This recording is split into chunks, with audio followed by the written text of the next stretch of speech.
Mon mari m'a dit d'avorter de notre bébé parce que ce n'était pas le bon moment. 2 semaines plus tard, j'ai trouvé une invitation pour une baby shower cachée dans sa boîte à gants, destinée à sa maîtresse. Si vous vous êtes déjà senti trahi par la personne en qui vous aviez le plus confiance, continuez à écouter. Vous n'êtes pas seul dans cette situation. Je m'appelle Evelyn Carter. J'ai 31 ans et je travaille comme infirmière dans l'Ohio. Je suis mariée à Marcus depuis 5 ans. C'est un ingénieur logiciel, intelligent, poli et toujours calme, mais distant d'une manière qui me donnait l'impression de devoir constamment mériter son amour. Nous essayions d'avoir un bébé depuis longtemps. Alors, quand j'ai découvert que j'étais enceinte, j'étais effrayée mais heureuse. Je pensais que cela nous rapprocherait. Mais quand je l'ai annoncé à Marcus, sa réaction m'a anéanti. Il m'a regardé longuement, puis a dit calmement, « Je pense que tu devrais avorter. Ce n'est pas le bon moment. » J'étais sans voix. J'attendais peut-être des larmes ou un câlin. Quelque chose. Mais pas ça. Je lui ai demandé pourquoi, et il a commencé à parler d'argent, de stress, et du fait que ce n'était pas dans nos plans pour l'instant. J'avais l'impression qu'il m'enlevait le sol sous les pieds. Je ne lui ai pas donné de réponse tout de suite. J'avais besoin de temps. J'étais confuse, blessée et effrayée. Je ne savais pas quoi faire. Je pleurais sous la douche la nuit pour qu'il ne me voie pas. Je disais à mes collègues que j'avais des allergies parce que mes yeux étaient toujours rouges. Un jour, environ 2 semaines plus tard, ma voiture n'a pas voulu démarrer. Marcus était au travail, alors j'ai pris ses clés pour chercher des câbles de démarrage dans son coffre. C'est là que je l'ai vu. Une enveloppe rose pastel nichée dans la boîte à gants. Je n'y aurais pas touché si elle n'avait pas été déjà à moitié ouverte. La curiosité l'a emporté. C'était une invitation pour une baby shower. Mais pas la mienne. Il était écrit « Rejoignez-nous pour célébrer Ava Reynolds et le bébé Carter ». Je me suis figé. J'ai eu l'impression que mon cœur s'arrêtait. Le nom de Marcus était inscrit comme étant le père. Je suis restée assise dans la voiture, tenant la carte comme si elle me brûlait les doigts. Je l'ai lu et relu, espérant que je me trompais. Mais c'était bien là. Son nom, le même mois d'accouchement que le mien, et un nom que je n'avais jamais entendu auparavant. Je ne pouvais plus respirer. Je ne pouvais pas pleurer. Je suis juste restée assise en silence, tremblante. À cet instant, tout a pris sens. Sa froideur. Son rejet de notre bébé. Sa façon de toujours travailler tard. Il ne voulait pas seulement pas de mon bébé. Il en avait déjà un autre en route. Avec quelqu'un d'autre. Et d'un coup, mon monde a commencé à s'effondrer. Quand Marcus est rentré ce soir-là, j'étais assise à la table de la cuisine avec l'invitation de la baby shower posée devant moi. Je n'ai rien dit tout de suite. Je l'ai juste regardé. Son sourire s'est effacé dès qu'il a vu la carte. « Qu'est-ce que c'est que ça ?» a-t-il demandé, feignant de ne pas savoir. Je l'ai brandi. « À toi de me le dire. » Il a hésité, puis a ri nerveusement. « Oh, ça ? Ce n'est rien. Quelqu'un a dû le laisser dans ma voiture par erreur. » J'ai eu l'estomac noué. Il mentait. Et très mal. « Vraiment, ai-je dit, la voix tremblante. Parce que ton nom est écrit juste ici. Marcus Carter et Ava Reynolds attendent un enfant. C'est une coïncidence aussi ? » Il est resté silencieux. Puis il a soupiré et s'est assis en face de moi. « D'accord, » a-t-il dit. « Ce n'est pas ce que tu crois. C'était juste une brève aventure. Une erreur. Je ne voulais pas que ça aille aussi loin. Je l'ai dévisagé. Une erreur ? Elle est enceinte de 6 mois, Marcus. » Il a baissé les yeux. Elle m'a dit qu'elle prenait la pilule. Je n'ai pas réfléchi. Ne fais pas ça. Surtout pas, ai-je dit. Depuis combien de temps ça dure ? Il a de nouveau marqué une pause, essayant de trouver un autre mensonge. Je le voyais sur son visage. Puis, finalement, il a marmonné, presque 2 ans. 2 ans. J'ai eu l'impression que mon cœur s'arrêtait. C'était plus long que le temps que nous passions à essayer d'avoir un bébé. Pendant que je pleurais chaque mois lorsque mon test revenait négatif, il offrait à une autre femme la vie pour laquelle je priais. Alors, j'étais quoi ? Une couverture ? Ton plan de secours, ai-je demandé doucement. Il n'a pas répondu. Je me suis levé et je suis parti avant de dire quelque chose que je ne pourrais pas retirer. Je me suis enfermé dans la salle de bain et j'ai pleuré jusqu'à en avoir mal au visage. Mais après cette nuit-là, quelque chose en moi a changé. Je n'ai pas crié. Je n'ai pas supplié pour avoir des réponses. Je ne lui ai pas dit que j'étais enceinte. Au lieu de cela, je suis restée silencieuse. Je lui ai dit que j'avais besoin de temps pour réfléchir. Et pendant qu'il pensait que je me calmais, je rassemblais chaque mensonge, chaque texto, chaque reçu. J'ai pris des photos de l'invitation, sauvegardé mes échographies et ouvert un nouveau compte bancaire à mon seul nom. Marcus n'en avait aucune idée. Il pensait que j'étais trop brisé pour me défendre. Mais il avait oublié une chose. Les infirmières ne paniquent pas. Elles se préparent. Et je me préparais pour le jour où je lui ferais regretter chaque mensonge qu'il m'avait raconté. Il ne m'a fallu que quelques heures de recherche pour trouver Ava Reynolds. L'invitation à sa baby shower contenait une adresse, ce que Marcus n'avait clairement pas prévu que je voie. En arrivant devant la petite maison de location, mon cœur a failli s'arrêter. C'était la même maison de 2 chambres que nous avions visitée ensemble 2 ans plus tôt, celle que j'avais tant désirée pour son petit jardin et son porche qui faisait le tour de la maison. Marcus avait dit que c'était trop loin du travail. En fait, ce n'était pas trop loin pour sa seconde vie. Je me suis tenu devant la porte, les mains tremblantes, et j'ai sonné. Une jeune femme au visage doux et au ventre arrondi a ouvert. Elle avait l'air surprise mais pas méfiante. « Bonjour, vous êtes Ava ?» ai-je demandé. « Oui, je peux vous aider. » J'ai dégluti difficilement. « Je crois que nous devons parler. » C'est à propos de Marcus. Son visage est devenu blême. Et j'ai su alors qu'elle n'avait aucune idée de qui j'étais. Nous nous sommes assises à l'intérieur, et la maison était chaleureuse, accueillante, remplie d'articles de bébé au ton pastel, de peluches, d'un berceau, de minuscules vêtements pliés avec soin. Elle m'a offert de l'eau. Et quand nous nous sommes assises, je lui ai tout raconté. « Je suis Evelyne » ai-je dit. « Marcus est mon mari.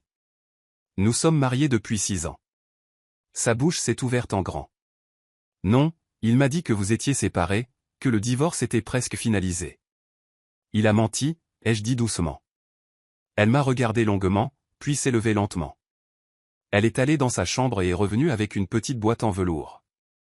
À l'intérieur se trouvait une bague en argent avec une pierre précieuse rose. Il m'a donné ça il y a 2 mois, en me disant que c'était une promesse, qu'une fois le bébé né, nous nous marierions. Mon estomac s'est retourné. Elle m'a tendu son téléphone et a fait défiler les messages. Ils étaient pleins de « je t'aime », d'idées de prénoms pour le bébé, de photos de la chambre d'enfant. Marcus l'appelait « mon tout ». C'était comme regarder un miroir déformé de la vie que je pensais avoir. « Je suis tellement désolé », a murmuré Ava. Je ne savais pas. Je vous jure que je n'aurais jamais fait ça si j'avais su. Je l'ai cru. Ce n'était pas seulement dans sa voix. C'était sur son visage, la façon dont ses mains tremblaient, comment les larmes montaient à ses yeux. « Ce n'est pas vous qui avez menti », lui ai-je dit. C'est lui qui nous a fait ça à toutes les deux. Nous avons fini par parler pendant des heures. Elle m'a raconté comment Marcus avait été là pour chaque rendez-vous chez le médecin, comment il avait peint lui-même les murs de la chambre du bébé. Pendant ce temps, il me disait qu'il travaillait tard ou qu'il s'occupait d'un nouveau client. J'avais la nausée. Ava et moi étions assises côte à côte sur son canapé, 2 femmes liées par la même trahison, des rôles différents, une même douleur. Au moment où j'ai quitté cette maison, une chose était claire. Nous n'étions pas des ennemis. Nous étions les victimes du même homme. Et ensemble, nous allions trouver quoi faire ensuite. Ava et moi étions assises à sa table de cuisine, entourées de carnets, de calendriers et de captures d'écran. Nous ne partagions plus seulement nos histoires. Nous connexions les points. Marcus avait construit ses mensonges comme un château de cartes. Et maintenant, nous en retirions les pièces une par une. Quel jour a-t-il dit qu'il était à Chicago, ai-je demandé. Ava a fait défiler son téléphone. Le 10 juillet. Il a dit que c'était un voyage d'affaires. J'ai vérifié mon calendrier. Il était avec moi tout le week-end. Il m'a emmené dans un chalet au bord d'un lac pour nous reconnecter. Nous nous sommes regardés et avons secoué la tête. Plus nous en découvrions, plus nous réalisions à quel point la trahison était profonde et ancienne. Marcus ne se contentait pas de tromper. Il menait une double vie complète, avec 2 femmes et 2 bébés en route. Nous avons décidé que nous n'allions pas le laisser continuer à gagner. Alors nous avons élaboré un plan. Je continuerai à prétendre que tout allait bien. À la maison, je jouais l'épouse silencieuse et confiante. Je souriais quand il franchissait la porte. Je préparais le dîner. Je le laissais penser qu'il avait toujours le contrôle. Mais chaque fois qu'il quittait la maison, je surveillais. J'ai copié ses relevés bancaires. J'ai enregistré ses appels lorsqu'il passait par le haut-parleur de sa voiture. J'ai même sauvegardé son historique de localisation. Pendant ce temps, Ava jouait son rôle aussi. Elle lui laissait croire qu'elle était toujours à fond, qu'elle planifiait toujours leur avenir ensemble. Elle continuait à lui envoyer des messages doux, à le laisser venir, à sourire à travers ses mensonges. Mais en coulisses, elle enregistrait ses promesses, prenait des captures d'écran de ses déclarations, et me transférait tout. Nous sommes devenus une équipe qu'il n'a jamais vue venir. Pour rendre les choses encore plus concrètes, j'ai pris rendez-vous pour une échographie privée. Je n'en ai pas parlé à Marcus. À la place, j'ai invité une amie à m'accompagner et à filmer tout le rendez-vous. Je voulais des preuves, visuelles et médicales. Je voulais montrer au monde entier quel genre d'homme il abandonnait. Après le rendez-vous, j'ai téléchargé la vidéo sur un disque privé et l'ai verrouillée avec un mot de passe que seul Ava et moi connaissions. Nous avons commencé à tout organiser dans des dossiers, documents financiers, messages textes, photos, enregistrements. Chaque soir, je rentrais à la maison et je m'allongeais à côté de Marcus, le cœur battant, prétendant ne rien savoir. Il m'embrassait sur le front et parlait de son travail. Je fixais le plafond, sachant qu'il mentait comme un arracheur de dents. Il pensait nous avoir toutes les deux au creux de sa main. Mais il ne réalisait pas que nous étions déjà en train de tisser la corde. Les mensonges devenaient plus lourds, et moi aussi. Chaque jour, je sentais le poids du bébé grandir en moi, tandis que les mots de Marcus devenaient plus froids et plus tranchants. Il avait changé. Ou peut-être que je voyais enfin qui il était vraiment. « Tu es trop émotive », a-t-il lancé un matin après que je lui ai demandé où il avait été la nuit précédente. « Tu cherches toujours une raison de te disputer. Peut-être que tu as besoin d'aide. » C'était une forme cruelle de gaslighting déformant mes paroles, me faisant passer pour la méchante dans ma propre histoire. Et il le disait avec une telle confiance et un tel calme que parfois, pendant une fraction de seconde, je doutais de moi-même. Mais je revenais toujours à la vérité. J'avais la vidéo de l'échographie, les relevés bancaires, l'invitation à la baby shower. Je n'imaginais rien. Pendant ce temps, Ava continuait de me donner des nouvelles de son côté. Marcus la couvrait d'affection, choisissait les couleurs du berceau, lui envoyait des listes de prénoms, mentionnant même qu'il avait hâte de la demander en mariage une fois les choses finalisées. Elle jouait le jeu, comme nous l'avions prévu. Mais plus il s'enfonçait dans sa vie fantasmée, plus j'étais dégoûté. Je ne pouvais plus rester sans rien faire. J'ai pris rendez-vous avec une avocate spécialisée en divorce. Assise dans ce bureau froid et beige, j'ai tout déballé. Ma grossesse, la maîtresse, la violence psychologique. L'avocate prenait des notes en silence, haussant parfois les sourcils, puis elle a hoché la tête. « Vous avez suffisamment d'éléments pour monter un dossier solide », a-t-elle dit. Mais nous devrons être intelligentes. Silencieuses. Stratégiques. C'est donc ce que je suis devenue. Silencieuse et stratégique. J'ai ouvert un compte bancaire privé sous mon nom de jeune fille et j'ai commencé à y transférer de petites sommes depuis notre compte joint. Juste assez pour qu'ils ne s'en aperçoivent pas tout de suite. J'ai demandé à l'hôpital de ne pas envoyer de dossiers prénataux à notre domicile et je suis passé au relevé dématérialisé. J'ai commencé à rassembler des copies de chaque mensonge qu'il me racontait, textos imprimés, emails et enregistrements. À la maison, je continuais à jouer la comédie. Je souriais quand il entrait. Je le laissais penser que je m'accrochais à lui, désespéré de sauver notre mariage. Je me suis même excusé une fois, juste pour maintenir le masque. Pendant tout ce temps, je construisais mon dossier comme une tempête silencieuse, me préparant à m'abattre quand il s'y attendrait le moins. Marcus pensait toujours avoir le contrôle. Il disait des choses comme « Je ne sais pas si je peux continuer comme ça, Evelyne. Tu n'es tout simplement pas toi-même ces derniers temps. » Et je hochais la tête, baissais les yeux et disais « Je ferai mieux. » Mais la vérité ? J'avais déjà fini d'essayer. Il ne le savait pas encore, mais tout ce qu'il avait construit sur des mensonges était sur le point de s'effondrer, et c'est moi qui tiendrai l'allumette. Le jour de la baby shower est arrivé, et tout était parfaitement organisé. Ballons, cupcakes, guirlandes roses et bleues, et un gâteau magnifiquement décoré qui disait « Bienvenue bébé ». Les invités riaient et prenaient des photos, déposant des cadeaux sur la longue table dans le coin. Ava souriait et saluait tout le monde, cachant la tempête qui était sur le point d'éclater. Je me tenais discrètement en arrière-plan, observant les personnes qui croyaient être là pour célébrer quelque chose de pur et de joyeux. Ils n'avaient aucune idée de ce qui allait arriver. Ava avait invité Marcus sans lui dire que je serais là. Il pensait que ce n'était qu'une étape de plus dans sa vie de rêve, avec une douce célébration pour l'enfant qu'il prétendait être son unique. Comme prévu, Ava lui a envoyé un gentil rappel 30 minutes avant l'événement. Il a répondu « J'arrive. Hâte de te voir, ma belle. » Il est arrivé en retard, comme d'habitude, vêtu d'une chemise décontractée et d'un charme factice. Il est entré comme s'il était en terrain conquis, embrassant Ava sur la joue et remerciant tout le monde d'être venu. C'est à ce moment-là que je me suis avancé. Je me suis éclairci la voix et j'ai souri. Bonjour à tous. Je sais que vous êtes tous ici pour célébrer un nouveau départ, et je vous promets que vous vous souviendrez de ce jour pour toujours. Quelques têtes se sont tournées. Marcus s'est figé. J'aimerais dire quelques mots, ai-je poursuivi, retenant l'émotion dans ma gorge. Aujourd'hui, nous sommes ici pour une baby shower. Mais si je vous disais qu'il y a un autre bébé en route et que l'homme qui est censé aimer et protéger les deux enfants nous a menti à tous?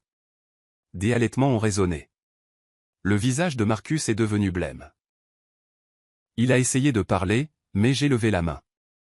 Non, Marcus. Tu en as assez dit. J'ai distribué des enveloppes aux invités les plus proches. À l'intérieur se trouvaient des captures d'écran imprimées de textos, de promesses, de rendez-vous, et des photos de lui avec nous deux. La pièce finale? Des copies de mon échographie, avec son nom inscrit comme père. Je suis Evelyne. Je suis la femme de Marcus. Et je suis aussi enceinte de son enfant, ai-je dit, ma voix tremblante mais forte. Pendant des mois, il m'a dit de mettre fin à ma grossesse tout en construisant secrètement une vie avec Ava. Nous avons toutes les deux cru à ces mensonges. La pièce était d'un silence de mort. Certaines personnes regardaient Marcus avec dégoût. D'autres ont enlacé Ava, qui se tenait à mes côtés, les larmes aux yeux. Marcus n'a pas dit un mot. Il s'est simplement retourné et est sorti. Et d'un coup, son petit monde parfait s'est effondré, juste devant tout le monde. Après le désastre de la baby shower, la nouvelle s'est répandue comme une traînée de poudre. En une journée, tout le monde connaissait la vérité. Les membres de la famille, les amis, les collègues. Même les propres parents de Marcus étaient choqués et embarrassés. Sa mère, qui avait serré Ava dans ses bras à la fête, m'a appelé personnellement pour s'excuser. Je l'ai mieux élevé que ça, a-t-elle murmuré en larmes. Je ne reconnais même plus l'homme qu'il est devenu. Marcus a d'abord essayé de faire comme si de rien n'était. Il n'est pas rentré à la maison cette nuit-là. Je ne m'y attendais pas. Je savais qu'il courait vers Ava, espérant arranger les choses. Mais Ava avait changé. Elle n'était plus la femme pleine d'espoir qui rêvait d'un avenir avec lui. Elle avait vu le vrai Marcus, égoïste, manipulateur et cruel. Elle m'a appelé le lendemain pour tout me raconter. Quand Marcus s'est présenté, elle lui a tendu une boîte avec ses affaires et lui a dit de partir. Elle ne voulait pas entendre ses excuses. Elle ne l'a même pas laissé toucher son ventre ou parler au bébé. « Tu nous as menti à toutes les deux », lui a-t-elle dit. « Tu ne mérites aucun de ces enfants. » Ce matin-là, je suis allé directement au bureau de mon avocate. Plus d'attente. Plus de seconde chance. J'ai demandé le divorce pour adultère et cruauté mentale. Nous avions déjà rassemblé toutes les preuves. Textos, reçus, retrait bancaire caché. J'avais même secrètement enregistré l'une de nos dernières disputes, où il me disait que je gâchais sa vie avec ce bébé. À la fin de la semaine, j'avais déposé une requête pour geler nos avoirs communs. J'ai également demandé la garde exclusive de notre enfant à naître et déposé une ordonnance restrictive. Marcus a essayé de me contacter, appel, email, il s'est même présenté devant l'hôpital un jour. Mais je l'ai ignoré. Il n'y avait plus rien à dire. Il a fini par être désespéré. Un soir, j'ai reçu un long message rempli de demi-excuses et de manipulations émotionnelles. Il disait que notre ancienne relation lui manquait, qu'il était confus, et que nous pouvions encore être une famille. Je n'ai pas répondu. J'avais dépassé la femme qui pleurait sous la douche et se blâmait. J'en avais fini de croire à ses mensonges. Le coup de grâce est venu de sa propre famille. Son père l'a retiré d'un compte professionnel commun. Sa sœur a publié un message public en ligne disant qu'elle nous soutenait. Ava et moi. Même son meilleur ami l'a traité de lâche et a coupé les ponts. Marcus avait tout perdu. Sa maison, sa réputation, sa famille, et les 2 femmes qu'il pensait pouvoir contrôler. Moi, en revanche, j'ai ressenti quelque chose que je n'avais pas ressenti depuis des mois, la paix. J'étais blessé, oui, mais j'étais libre. Et pour la première fois depuis longtemps, j'étais enfin maîtresse de ma propre histoire.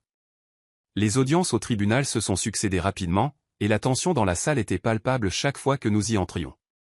Marcus se présentait en costume, comme s'il auditionnait pour obtenir de la sympathie. Mais dès qu'il ouvrait la bouche, les mensonges commençaient.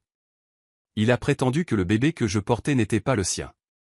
Il a essayé de me dépeindre comme instable, disant que j'étais émotive, rancunière et inapte à élever un enfant. Mais j'étais prête.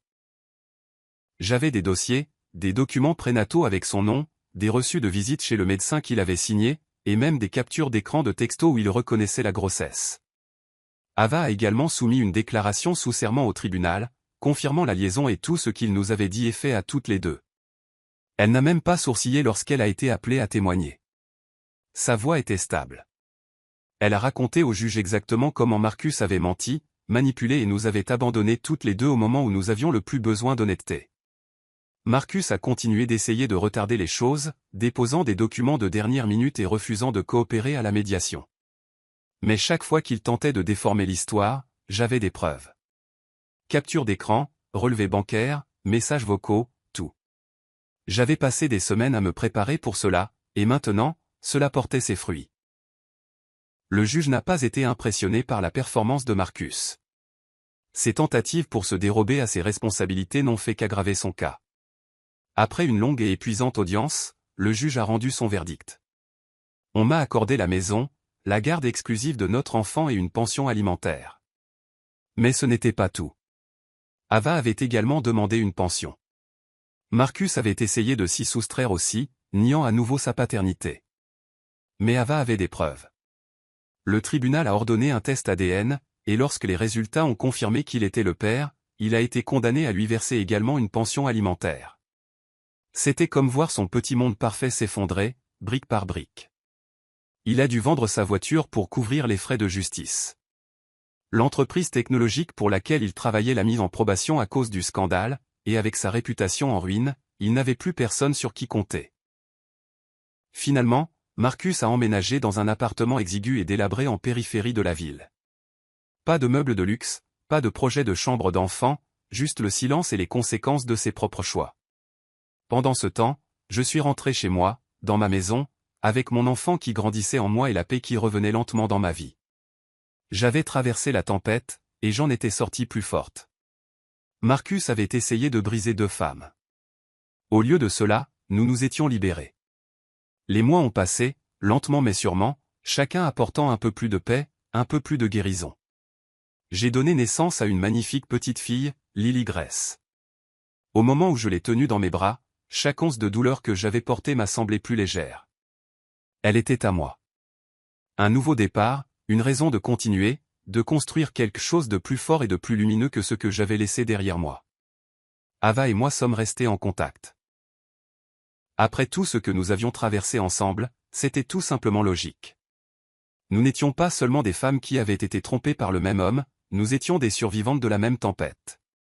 Et nous avions toutes les 2 de minuscules êtres humains qui dépendaient de nous maintenant. 3 semaines après la naissance de Lily, Ava a accouché d'un petit garçon en bonne santé qu'elle a appelé Carter James. Je lui ai rendu visite à l'hôpital. Nous nous sommes serrés dans les bras et avons pleuré, non pas parce que nous étions tristes, mais parce que nous avions réussi. Nous nous étions éloignés des mensonges et du chaos de Marcus, et nous tenions maintenant la preuve la plus innocente que la vie pouvait encore être belle. Nous avons commencé à nous voir souvent. Parfois, c'était juste pour un café. Parfois, nous emmenions les bébés au parc et nous nous asseyions sous les arbres pendant qu'ils dormaient dans leurs poussettes. Nous parlions de tout. de nos enfants, de nos peurs, des nuits où nous nous réveillons encore en colère ou confuses. Mais surtout, nous parlions de notre gratitude de ne pas avoir traversé cela seul. Ava avait trouvé un nouvel appartement plus près de sa famille. Elle avait repris son travail à temps partiel dans l'organisation de petits événements et reconstruisait lentement son entreprise. J'avais recommencé à travailler quelques gardes par semaine en tant qu'infirmière, grâce à mes collègues solidaires et à une voisine très gentille qui m'a proposé de faire du babysitting. Nous rions plus maintenant, de ce rire qui vient d'une guérison partagée. Nous plaisantions sur Marcus et sur le ridicule de sa situation, pensant qu'il pourrait jongler avec 2 vies pour toujours. Mais honnêtement, nous ne prononcions presque plus son nom. Il était devenu un fantôme, juste le rappel d'une leçon que nous avions toutes les deux apprises à nos dépens. Ce qui comptait maintenant, c'étaient les 2 petites vies qui illuminaient notre monde chaque jour. Lily et Carter grandiraient en sachant ce qu'est la force. Ils verraient 2 mères qui ont choisi la vérité, l'amour et l'intégrité plutôt que l'amertume. Nous n'étions plus des victimes. Nous étions des bâtisseuses de nouvelles routines, de foyers sûrs, de vies heureuses et honnêtes. Ce n'était pas l'avenir que j'avais imaginé des années auparavant en épousant Marcus. Mais peut-être, juste peut-être, que c'était mieux que tout ce que j'aurais pu prévoir. Juste au moment où je pensais que le chapitre était définitivement clos, une lettre est arrivée. Elle est arrivée un mardi matin tranquille, glissée entre les factures et les coupons de magasin pour bébé. Il n'y avait pas d'adresse de retour, mais l'écriture m'a tordu l'estomac. J'ai su que c'était de Marcus avant même de l'ouvrir. J'ai hésité une seconde, fixant l'enveloppe comme si elle pouvait exploser. Mais la curiosité l'a emporté. Je l'ai ouverte et, comme je m'y attendais, c'était un fatras d'excuses peu sincères et de manipulation émotionnelle. Il m'appelait l'amour de sa vie, disait qu'il était perdu et confus, et prétendait avoir paniqué quand tout s'est effondré. Il suppliait pour une seconde chance, non pas avec moi, mais avec Lily. Il voulait faire partie de sa vie, disait qu'elle méritait un père. J'ai tout lu une fois, puis une deuxième fois pour m'assurer que je n'avais rien manqué. Il n'y avait aucune véritable prise de responsabilité, aucune reconnaissance de ce qu'il m'avait fait subir, juste de faibles excuses déguisées en regrets. J'ai ri, non pas parce que c'était drôle, mais parce que c'était pathétique. C'était le même homme qui avait essayé de renier ses 2 bébés au tribunal, qui m'avait traité d'instable, qui m'avait manipulé pendant des mois, qui jouait à la dinette avec une autre femme tout en me disant de mettre fin à ma grossesse. Et maintenant, il voulait le pardon enrobé de paternité? Non, ce chapitre était clos. J'ai tenu la lettre au-dessus de l'évier de la cuisine, j'ai allumé une allumette et je l'ai regardée se réduire en cendres. Je n'ai ressenti aucune culpabilité, aucun regret, juste la paix. C'était la conclusion, de la manière la plus simple et la plus définitive qui soit. Plus tard dans la soirée, Ava m'a appelé. « Tu ne vas pas croire ça », a-t-elle dit, sa voix un étrange mélange d'humour et de dégoût. « J'ai reçu une lettre aujourd'hui. » Mon cœur s'est serré. De Marcus. Elle a soupiré. Ouais, le même scénario. Il est désolé. Il veut être un père. Il dit que Carter mérite mieux. Blablabla. J'ai secoué la tête, presque en riant. Il a dû les envoyer comme des candidatures d'emploi. Nous avons ri toutes les deux alors. Le genre de rire qui dit « on en a fini avec lui ». Ava avait déjà déchiré la sienne. Il n'a pas le droit de réécrire le passé juste parce qu'il le regrette maintenant, a-t-elle dit. Nous avons fait le plus dur sans lui. On n'a pas besoin de lui pour la suite. Et elle avait raison. Marcus avait fait ses choix. Et maintenant, Ava et moi faisions les nôtres. Avec l'esprit clair, le cœur ouvert, et plus aucune place pour les mensonges. Cette fois, c'était à nous d'écrire l'histoire. Croyez-vous que Marcus méritait vraiment une seconde chance? Ou Evelyn a-t-elle eu raison de réduire le passé en cendres? J'adorerais connaître votre avis dans les commentaires ci-dessous. Et si des histoires comme celle-ci vous parlent, assurez-vous de cliquer sur le bouton d'abonnement et d'activer la cloche de notification pour être toujours lait.